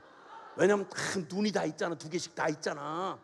그걸 글쎄 그 믿음 좋은 그 집사 아들이 이렇게 하고 떨면서 늘 2,000원씩 헌금을 꼬박꼬박 주는 걸 다 아는데, 이상하게 제가 이상하게 손을 떨면서 1,000원을, 헌금을 1,000원 하는 건 자기가 교회 생활한 이래로 그 믿음 좋은 김 집사 아들이 2,000원 이하로 헌금하는 걸 본 적이 없는데 뭘까? 그리고는 금방 득달같이 전화를 건 거죠. 어머 김 집사님, 너무 가슴이 아파요. 그리고 아니 그렇게 어려우면 우리 김 집사님, 믿음 좋은 집사님이 아무리 어려워도 헌금 줄이는 건 내가 본 적이 없는데, 얼마나 어려우시면 아이가 헌금을 2,000원씩 하던 헌금을 1,000원, 그렇게 1,000원 이래가지고 이리 와 엄마가 불러서 이게 물었어요. 너 헌금에, 거룩한 헌금에 손댔니? 근데 거기다 헌금 탈취 플러스 거짓말까지, 아니요 나도 했는데 어제는 했는데요 이랬다가 그냥 그대로 엄마한테 다시 가스레인지 불 켜고 이거 쇠젓가락 올려놓고, 나는 엄마가 너를 사랑하기 때문에 난 네가 그렇게 하나님 성물에다가 손을 대가지고 지옥 가는 것보다 네가 회개하고 천국 가기를 바래. 이러면 엄마가 펑펑 회개하고 울면서 거의 1,000원 헌금 띵거 먹고 거의 10만 원어치 맞은 거지. 그냥 너덜너덜하도록 웅덩이를 맞고 1시간 자술서 쓰고 그 밤을 꼬박 2끼 금식 거기다가 그냥 회개를 하고 간신히 살아남아가지고 신앙생활을 했던 그 생각이 나는 거지. 그래서 헌금 1,000원 띵거 먹고 10만 원어치 맞았어요. 이렇게 이제 거기다 3번째 죄를 쓴 거야. 그리고는 그냥 막 상황극을 하면서 막 로마 군병이 막 예수님을 막 채찍을 막 때리면서 예수님 뻘거부까지 이렇게 해서 창에 찔리고 막 피가 흐르는 이런 상황극을 딱 한 다음에 회개를 하라는 거지. 그러면 거기 안모태가 2바닥을, A4 용지 2바닥 쓴 안모태는 뭐 복음을 몰라도 난 쥐일름이구나. 근데 저 동네 형님이 대신 나를 저렇게, 예수님 누군지 모르니까 내가 맞아야 되는데 저 형님이 맞는구나, 이렇게 감정이입이 돼가지고 막 울면서 막 회개하고, 막 무슨 회개인지도 모르지만 막 이렇게 하니까 막 사람들이 막 눈물바다가 되는데, 이 안모태는 이걸 가지고 죄라고 쓰긴 썼는데 이걸 가지고 아니 그냥 1,000원 갚아주시면 되지. 그리고 내가 다 갚았잖아. 1,000원어치 띵겨먹고 10만원어치 맞았으니까 사실은 잔돈을 받아야 돼. 너무 많이 맞았기 때문에. 근데 뭐 예수님이 내 죄를 대신 해주고 말고 할 것도 없는 거야. 그런데 막 예수님이 대신 왜 저러시나? 아니 내가 무슨 뭐 아니 큰 죄를 진 게 별로 없잖아. 뭐 계속 그랬다가 뭐 그냥 다시는 개하고 새끼하고 분리해가지고 안 데려오고 있고, 그리고 1,000원어치 그 띵거 먹었지만 10만원어치 맞았으니까 내가 다 갚았는데 뭘 대신 내 죄를 갚아주실 게 없는데 뭘 예수님이 십자가에 저렇게 대신 나 때문에 죽었다고 자꾸 저러시나. 아 진짜. 그런데 초상집에서 눈물 안 나는 게 어렵잖아. 딴 애들은 막 울고 막 이렇게 하는데 나는 감동이 안 오니까, 감정이입이 안 되니까, 그러니까 할 수 없이 그 슬픈 드라마 장면 떠올리다가 억지로 눈물을 흘리려니까 드라마 장면을 떠올리다가 눈물이 한 방울 이렇게 나오니까 생전 처음으로 수련회 와서 자기가 자기 눈물에 지가 감동을 받아가지고 성령님이 있나 보다 막 이렇게 하고 막 난리를 해가지고, 그래서 또 그 속색이던 선생님이 수련회 때 얘가 은혜를, 이 김집사 아들이 뺀질뺀질하던 게 이게 은혜를 받았다고 또 간증을 시키는 바람에, 그래서 뭐 드라마 보고 울었다고는 할 수 없으니까 예수님이 나 때문에 맞아서 이렇게 한 게 너무 가슴 아프고 울었다고 이렇게 해서 거짓말 간증을 했다가 그 영빨이 떨어지고 중학교가 지나가고 고등학교 지나갔는데 대학교에 갔단 말이에요. MT 가서 막 그 멋있는 세상 맛을 딱 봤는데 미쳤어? 미쳤다고 교회를 나와? 이렇게 해서 교회고 나발이고 그냥 제껴버린 모태 신앙들이 그렇게도 많은 줄 내가 진짜 뒤늦게 알았어요. 미국의 통계에 의하면 중학교 때, 주일학교 때부터 시작해서 모태 신앙 중에 대학에 가서 남는 크리스찬 퍼센테이지가 10% 미만이에요. 왜 이럴까요? 더 똑똑해져서? 뭘 많이 배워서? 주접 떨고 있네. 뭘 배웠어? 가서 대학 가서 교양 과목 철학이니 뭐니 몇 시간 들었어? 한 번도 복음에 실제가 되도록 붙여본 적이 없는 거야. 믿어본 적이 없는 거야. 그런데 믿는다는 착각에 빠져 있는 거예요. 여러분 우스갯소리처럼 들렸지만 이거 우리 현실 아니에요? 이게 다 목사 아들, 장로 딸, 집사, 권사 자식들 그냥 예배당 그냥 운명처럼 왔다 갔다 하는데 복음이 뭔지 내가 누군지 한 번도 본질적인 십자가가 왜 복음이 돼야 하는지를, 로마의 사형틀이에요. 십자가 자랑이 아니고요. 이건 초대교회 1세기 때는 성경이 쓰여진 당시는요, 아무리 좋은 말을 해도 십자가 얘기를 하면 사람이 막 경기를 일으킨다고요. 너무너무 잔혹한, 로마인은 아무리 못 같은 인간이라도 로마 시민권 있는 사람은 어떤 악한 흉악범도 십자가 처형을 하지 않았다 그래요. 십자가 처형은 노예들에게만 하는 거예요. 노예들에게만. 근데 기독교는, 기독교의 복음의 핵심 심볼이 십자가예요. 근데 지금 바울이 뭐라고 말하는 거 아니? 내가 이 복음을 부끄러워하지 아니하노니, 이 복음은 모든 믿는 자에게 구원을 주시는 하나님의 능력이 되는데, 우리끼리 예배당 앉아서 여기서 그냥 떠들고 믿는다고 광기 부리는 게 아니라 온 세계, 로마야, 온 열방아, 나는 내 앞에서 이 복음을 자랑하지 않는데 인류 역사에 존재하는 어떤 철학, 어떤 이데올로기, 어떠한 종교 그 무엇도 나는 결코 이 복음을 누구 앞에서도 부끄러워하지 않는다. 왜냐하면 모든 믿는 자에게 구원을 주시는 하나님의 능력이 됩니다. 그 중에 모태신앙 아주 원조요 뿌리였던 그 자존심 잔뜩 남아있는 유대인에게도 나는 이 십자가의 복음을 결코 부끄러워하지 않는다. 부끄러워하지 않는다는 말은 소극적 표현이 아니에요. 모든 것들을 상대화시켜버리는 담대한 선포예요. 아무것도 없는 사람에게 복음만 있는데 수산 청년 블렌처럼 난 세계를 변화시킬 거예요. 왜? 예수님이 그런다고 했으니까. 난 복음을 가지고 있으니까.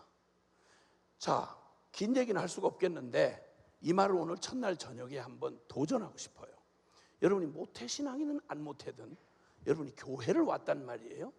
교회를 오면 특별히 교회가 작정하고 타락을 하지 않는 한 복음이, 교회가 전하는 메시지는요, 좋은 얘기, 도덕적 얘기, 무슨 긍정의 힘, 적극적 사고방식, 어디 가서도 들을 수 있는 그런 따위의 얘기를 하는 데가 아니에요.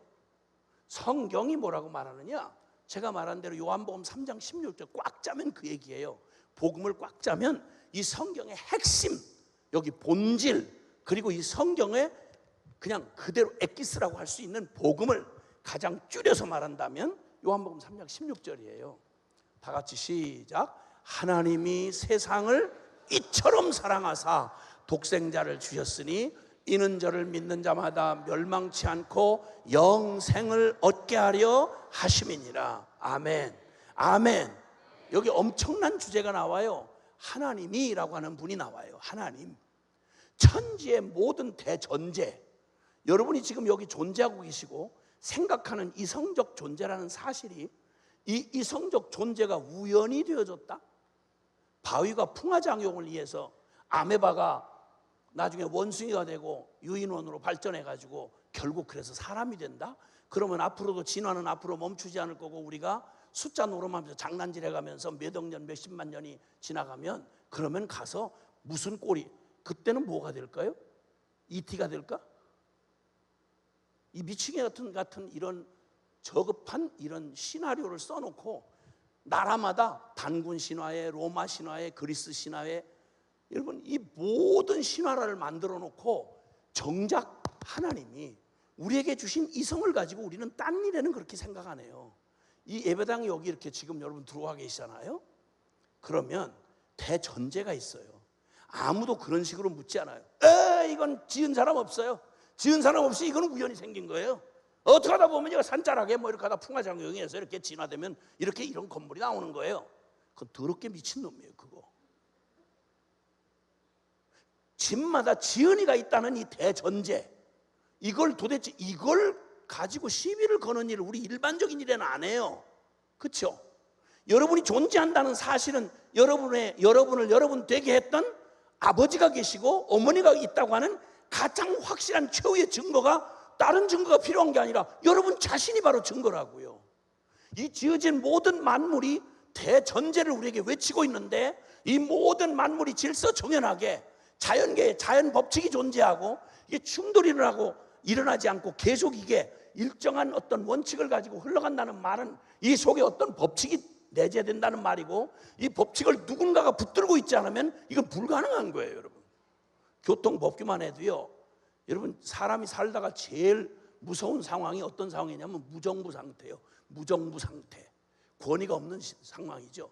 LA 폭동이 났을 때 미국 한복판에서 지옥 같은 짓을 경험했던 게 뭐냐면 무정부 상태에 빠져드는 거예요. 여기 만약에 무정부 상태가 벌어진다, 부산 시내가 갑자기 하루 동안 무슨 일 벌어질지 뻔하죠. 살인, 약탈, 방화, 강간, 별 더러운 이 내면에 있던 더러운 것들이 억압되고 통제되던 이게 그 권위가 사라지면요, 제일 먼저 나타나는 게 뭔지 아세요? 역사가 증명하고 있고요. 지금도 그래요. 지금도. 희한하게도 우리는 이 대전제, 하나님을 한 번도 생각을 안 하고 고민 한 번 없이 살아가는 거예요. 이건 정상이 아니에요. 이건 완벽한 비정상이에요. 대전제가 있잖아요. 이 건물. 그럼 우리는 이렇게 물어야 돼요. 건물을 지은 사람이 있느냐 없느냐라 가지고 논쟁하는 건 미친 거예요. 악한 거고. 뭐라고 물어야 되는 거 아니? 그건 당연히 건물이 존재한다는 자체가 건물을 지은 이가 있다는 전제를 말해 주는 거잖아요. 그 다음엔 뭘 말하는 거 아니? 이 건물을 왜 지었지? 그 사람은 이 건물을 뭐 하려고 지은 거야? 설계를 왜 이런 식으로 했어? 이렇게 묻고, 그 사람 어떤 사람이야? 어떤 성향을 가지고 있어? 이렇게 그가 누구냐를 묻는 거지, 그가 있냐 없냐를 묻는 건 말이 안 되는 거예요. 그렇잖아요? 그러면 내 인생도 마찬가지 아니에요? 여러분 인생 가운데 지금 이 성경의 내용을 한 번도 예수를 믿고 죽을 때까지요, 복음의 가장 본질적인 질문을 한 번도 해보지 않고 죽는 장로님이 그렇게 많고요, 심지어는 선교사 목사님도 많아요. 이거 무슨 이런 일이 다 있죠? 오늘 이 밤에 딴 얘기 말고 저는 여러분에게 한번 도전하고 싶어요. 여러분에게 그냥 다른 거 다 그만두고 우리 인생에 가장 중요한 질문이 있어요. 철학의 대주제이기도 하고 여러분 인생에 가장 중요한 게 바로 뭐냐면, 죄송하지만 한번 따라해 주세요. 나는 누구인가? 여러분 이 질문을 스스로에게 해보세요. 난 누구지? 쉽게 떠오르는 걸로 난 어느 대학 나왔는데, 어느 집안 몇째 딸인데, 나는 적어도 이러이러한 실력이 있는 사람인데 등등 여러 가지고 얘기하지만 그건 여러분을 수식하는 여러분 자신 존재에 대한 대답이 아니고요, 여러분을 수식하는 붙어있는 외적인 조건들이에요. 이건 언제든지 사라져요, 반드시. 그렇죠? 크리스마스 추리처럼 한때 가장 화려하게 꾸민 나무가 있다면 크리스마스 추리겠지. 근데 철진한 크리스마스 추리 보셨어요? 철진한 크리스마스 추리. 시골 교회에서 그 1년 예산 중에 아주 중요하게 돈 없는 시골 교회에서 어렵게 크리스마스 추리를 꾸며놨잖아. 금종, 은종, 금실, 은실 해가지고 그냥 화려하게 꾸며놨잖아요. 나무 중에, 사람 중에 최고의 화장을 할 때가 신부 화장이라고 그러면 나무 중에 제일 화려하게 꾸몄을 때가 바로 크리스마스 추리잖아. 근데 그게 철이 지났어. 너무 아까워서, 신정이 지날 때도 그걸 너무 돈이 많이 들어갔는데 너무 아까워서 그만두고, 구정이 지날 때도 그냥 뒀다가 아뿔싸. 시골에 농번기가 찾아오면 일손이 없어. 그래서 그냥 5월달 6월달 땀이 비질비질 나는데 그냥 먼지 뽀얗게 앉은 예배당에 조용하게 축 처진 크리스마스, 철지난 크리스마스 추리를 보는 건 너무 부담이야. 그래서 어느 날 작정을 하고, 그래서 교인들이 막 집사님, 권사님, 장로님 다 나와가지고 이걸 뜯기로 했어. 자, 축 늘어지고 빛바랜 금실, 은실, 이거 전부 그 나무 자체인 줄 알았는데 이걸 하나씩 걷어내면 뭐가 남죠? 비썩 말라 죽은 나무만 남아요. 그게 바로 그 나무예요. 이분 위원장님이시고, 총장님이십니다. 유엔 사무총장 하셨던 분입니다. 부산시장을 하셨던 분입니다. 미안하고 죄송한데 지나고 나면요, 과거의 추억으로만 남지 아무 의미 없어요. 어떻게 아느냐고요? 제가 은퇴 연령 아니야. 은퇴하고 나면 사람 우스워져요. 괜히 옛날 꿈에서 못 벗어나서 자꾸만 옛날 생각하고 자꾸 얼찐거리면 그분 진짜 꼰대 취급받아요. 왜 저러시나? 제발 좀 사라지시지. 주제 파악해야 돼요. 그건 옛날 그때 그 시절에 필요해서 있었던 거예요.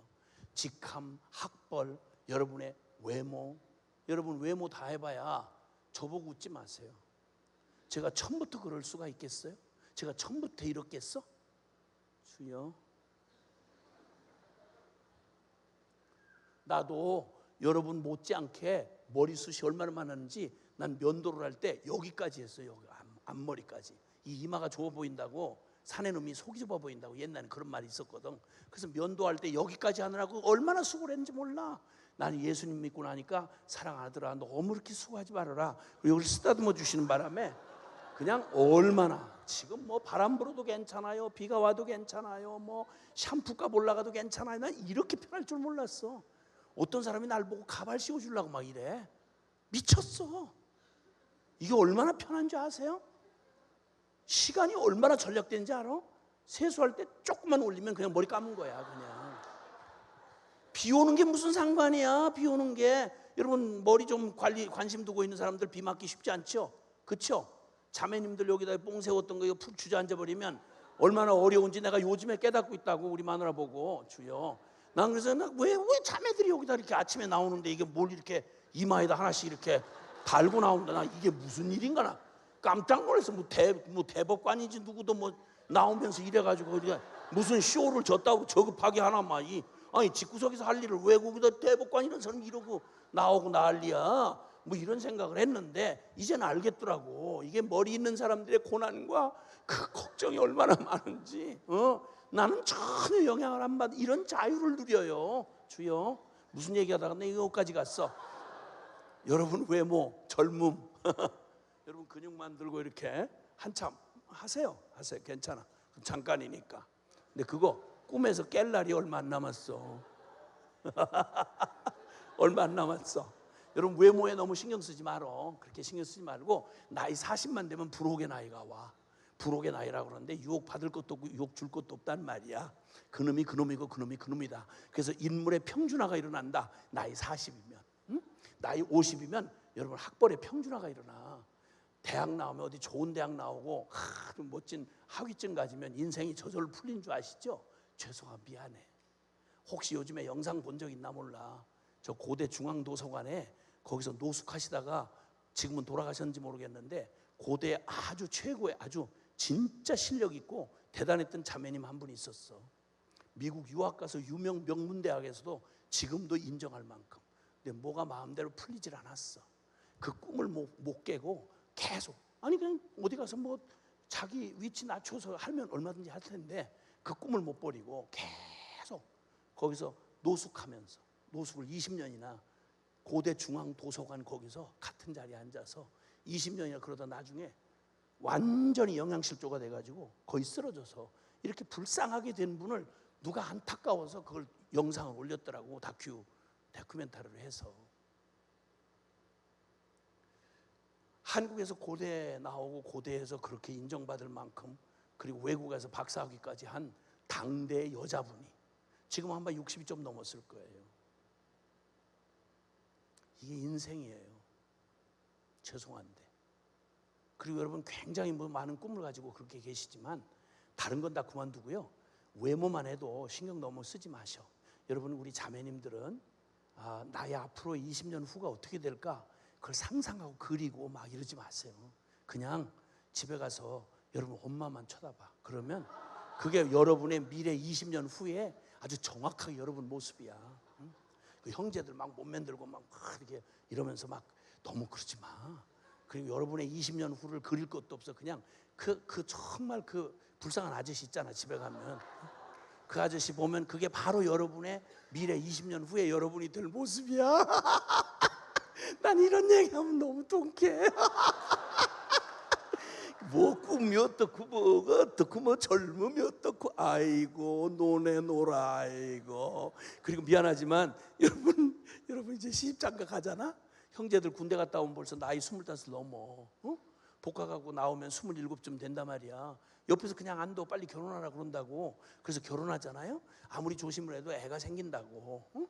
그래서 애를 낳잖아. 그럼 여러분 인생은 종친 거야. 여러분의 인생이라는 건 없어. 없대니까. 아니 내가 말 안 해도 여러분이 아니라고 막 손사래를 쳐도 뭐 손사래 치라고. 사실이야. 이제는 없어. 처자에게 밥 먹여 살리려면 쎄 빠져야 돼. 내 표현이 좀 너무 그렇다고? 내 표현보다 여러분 상황이 훨씬 더 그런 거 아셔? 여러분 속이는 말에 그 화려한 말에 어머 이게 뭐야? 이게 무슨 말이야? 가만 10시라고 그랬죠? 제가 마치는 시간이 큰일 났네. 주여. 난 여러분이 이렇게 반응을 잘하는 바람에 이게 문제인 거야. 이게 강사가 정신을 차릴 수가 없잖아. 아니 첫날 이렇게 반응을 잘해주니까 내가 와 이번 수련회 때 여러분 인생에 정말 놀라운 일이 벌어질 거야. 다른 말 이제 정리해야죠. 10시인데 어떻게 해야 되겠어? 10시 전에 끝내달라고 내가 부탁을 받았거든. 근데 내가 이럴 줄 알았어. 진짜 난 진짜 이 안모태가 왔다는데 내가 거기서 길을 잃었어. 요즘 청년 집회 가가지고 안모태 출신들이 이렇게 절반 가까이 오는 이런 집회를 내가 진짜 빈말이 아니 처음이야. 대부분은 그냥 뭐 모태장아찌들 막 짜증내고 그렇게 하고 와가지고 뭐 매냥 들은 얘기 알기는 쥐뿔도 모르면서 다 들었대. 들기는 뭘 들어. 그런데 이 비율이 환상적 비율이에요. 이게 모태신앙 50에 안모태 50이라는 말은 우리 조국의 미래가 환한 거야. 응? 아멘. 여러분 뭐 가지고 있는지 아세요? 이 복음 가지고 계신 거예요. 이 얘기하고 싶었어요. 블렌이란 청년이 가지고 있던 복음, 데이빗 플랫 목사가 가지고 있던 복음, 둘 다 복음 똑같은 복음 가지고 있잖아요.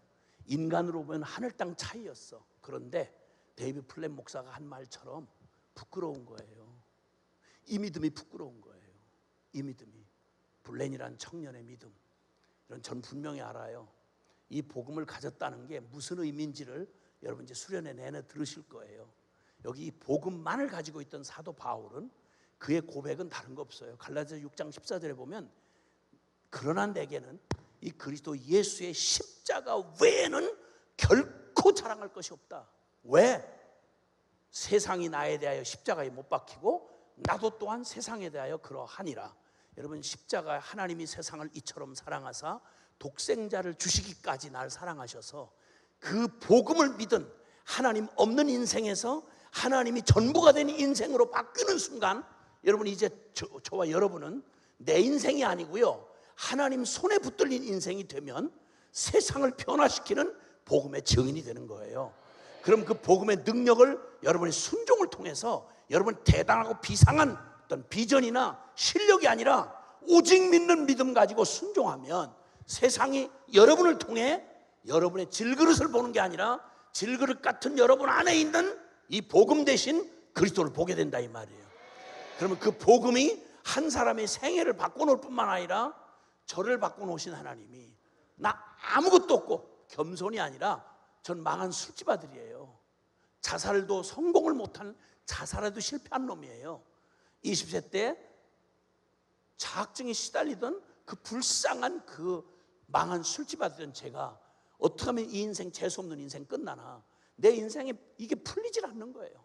아버지 중학교 2학년 때 잃고 소년가장 돼가지고 주민등록이 없이 살아가는 살인, 마약, 음란, 부정, 아니 그 불법, 거기다 폭력, 그 더럽고 구질구질한 인간의 길을 포기한 사람들 속에 내던져져서 죽어지지도 않는 목숨 가지고 가장 민감한 시기를 여러분 편하게 보냈을 그 시간을 나는 죽도록, 그때 내가 가장 비참했던 게 가난도 아니고 이 재수없는 상황도 아니고 억울한 것도 아니었어요. 내가 누군지를 모르겠는 거예요. 내가 누군지를. 그리고 더군다나 절망은 이걸 누구한테 물어야 될지를 모르겠는 거예요. 난 교회도 모르고 예수 의자도 몰랐으니까. 내가 누구인지를 말해줄 사람이 누구냐겠냐고. 유해 사무총장이겠냐고, 나라 대통령이겠냐고, 철학자겠냐고, 도 닦은 도사겠냐고. 아니잖아. 미치겠는 거예요. 내가 누구인지. 내가 누구인지를 모르는데 내가 무엇을 추구하고 살아야 돼? 나 어디로 가서 내 인생이 어떻게 될지를 모르는데 난 누구예요? 난 어디서 왔어요? 나 이러다 어디로 가는 거예요?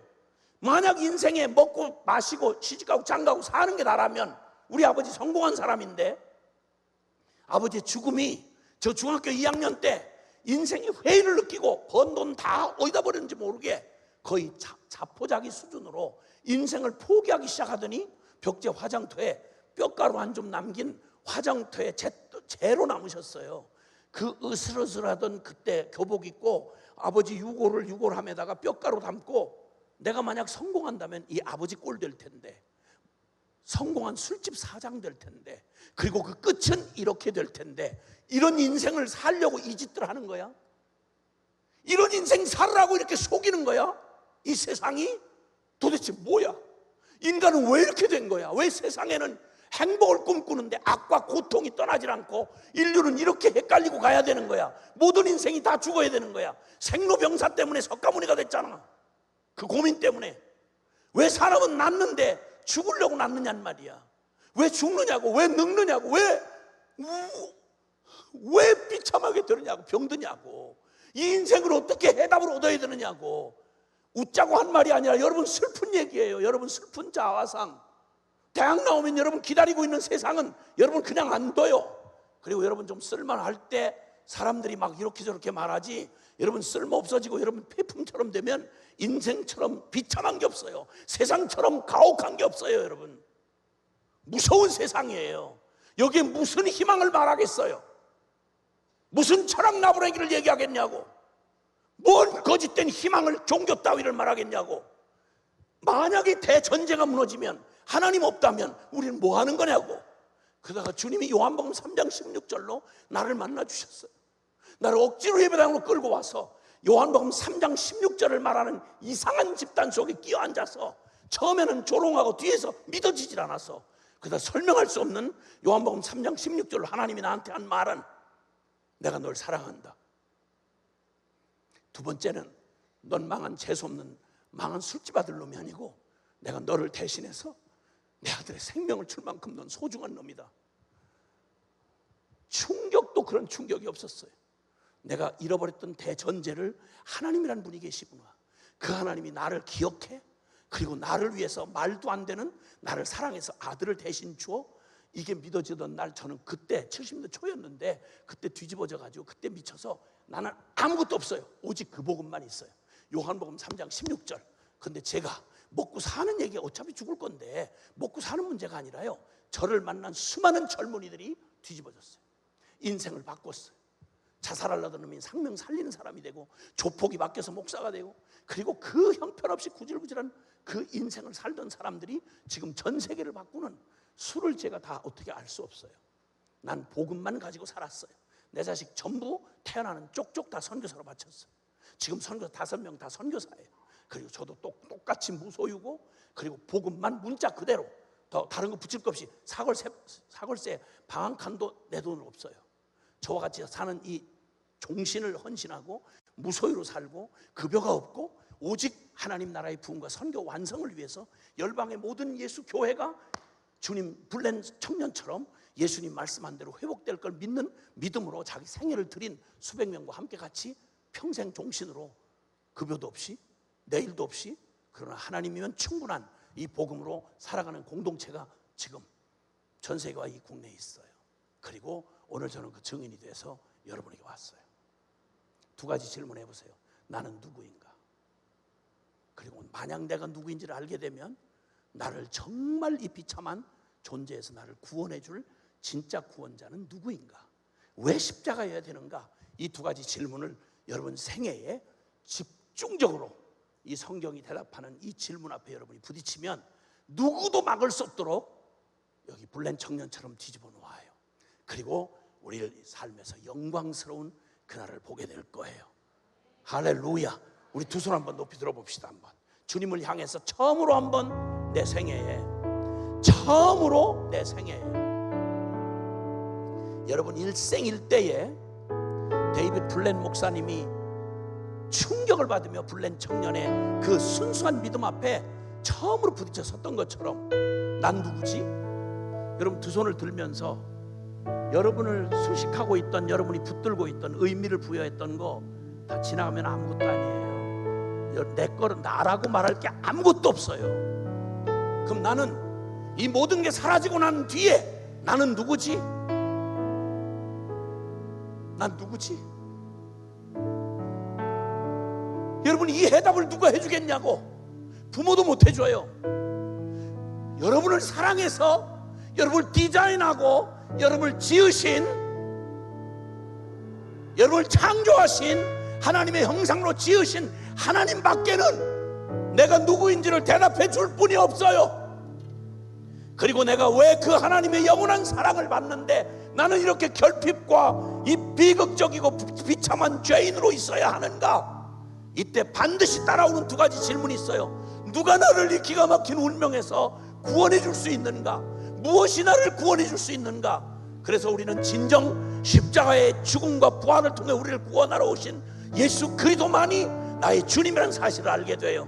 여러분 이러면 여러분 개인의 변화가 아니라 나를 넘어서서 온 세계를 변화시키는 하나님의 구원이 이 땅에 임하는 기적을 보게 될 거예요. 오늘 두 손을 든 의미는 나의 허망한 나를 의지하고 속아 살아왔던 나 빈손 들듯이 주여 나는 하나님 없으면 아무것도 아닙니다. 주여 나는 하나님 없이는 아무 의미가 없습니다. 내가 누구인지를 모릅니다. 주님 나를 만나 주시옵소서. 그리고 나를 구원하신 예수님의 복음을 귀로 듣는 자가 아니라 생명으로 만나게 해주시옵소서. 우리 다 같이 주여 간절히 부르고 통성으로 기도합니다.